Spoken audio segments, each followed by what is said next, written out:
menurut Lukas.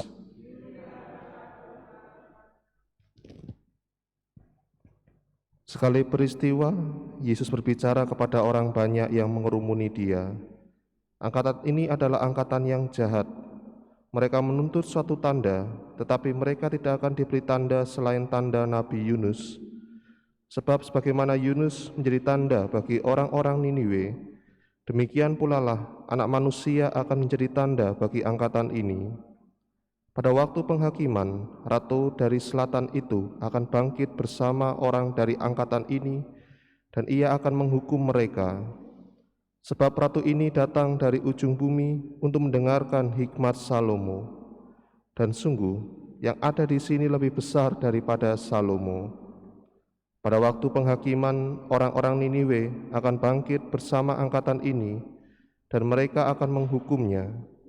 Sebab orang-orang Niniwe itu bertobat waktu mereka mendengarkan pemberitaan Yunus. Dan sungguh, yang ada di sini lebih besar daripada Yunus. Demikianlah sabda Tuhan.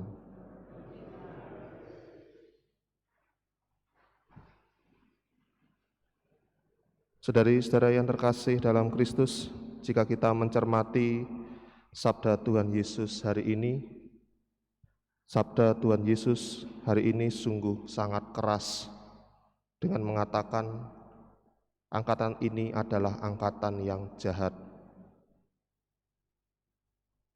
Tentu Tuhan Yesus mengatakan hal ini ada penyebabnya. Dalam kalimat berikutnya, mereka menuntut suatu tanda.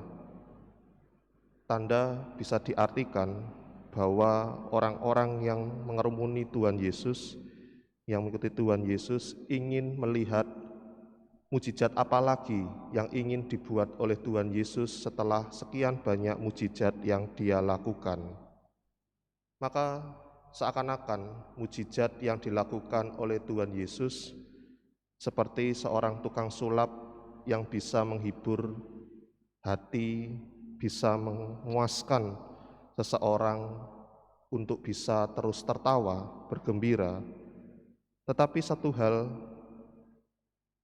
yang diharapkan oleh Tuhan Yesus, mujizat yang Dia lakukan bukanlah suatu permainan belaka, tetapi di situ ketika orang melihat mujizat Tuhan Yesus, mereka diajak untuk melakukan pertobatan dan kembali kepada Allah. Sebagai perbandingan, kemudian Tuhan Yesus mengingatkan dengan peristiwa Nabi Yunus, orang-orang Niniwe, Yunus yang diutus oleh Tuhan untuk ke Niniwe, dan orang-orang Niniwe itu kembali bertobat.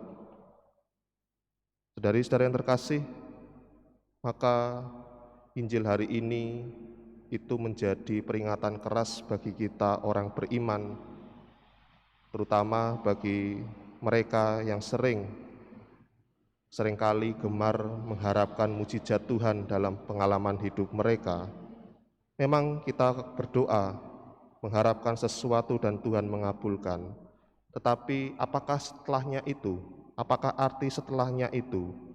Apakah kita harus kemudian terus menuntut tanda, dan tanda, tapi tidak ada sebuah tindakan pertobatan? Ataukah kemudian setelah mujizat itu, kita kemudian menjadi percaya kepada Tuhan dan hidup kita sesuai dengan kehendak Allah? Maka saudara-saudara yang terkasih, mujizat Tuhan Yesus dan sikap kita setelah mendapatkan mujizat dari Tuhan Yesus itulah yang harus kita perhatikan, bahwa Allah memberikan rahmat karunia-Nya kepada kita sekalian agar kita semakin percaya kepadanya, berharap kepadanya, dan mengalami sebuah pertobatan dalam hidup kita.